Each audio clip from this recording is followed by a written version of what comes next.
Баршаға қайырлы күн достар, менің арнама қош келдіңіздер. Менің есімім Айкерім. Бүгін сіздерге картоптан өте оңай әрі құрамына көп зат кетпейтін котлеттің жасалу жолын көрсететін боламын. Видеоны міндетті түрде соңына дейін көріңіз.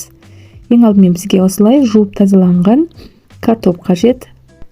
Қажетті картопты отқа қойып, бетінен суды кішкене асырып, пісіріп аламыз.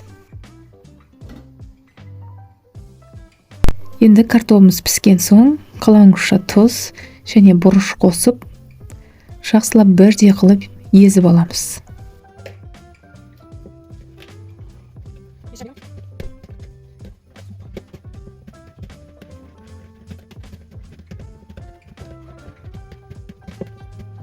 Езіп жақсылап дайындап алған соң ащы емес паприка саламыз және 3 қасық ұн және 1 жұмыртқа қажет болады. Енді осылардың барлығын жақсылап араластырамыз.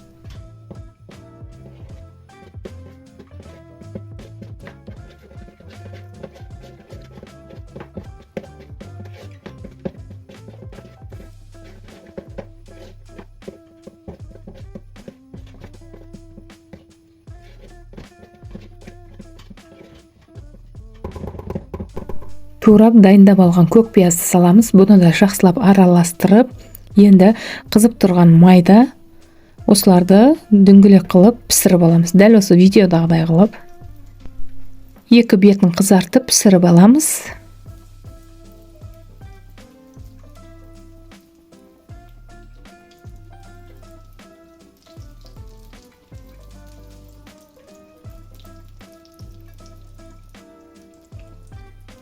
Видео ұнаса, лайк басып өз пікіріңізді осы видеоның астына жаза кетіңіз, және менің арнама тіркелмеген болсаңыз, тіркелуді ұмытпаңыз.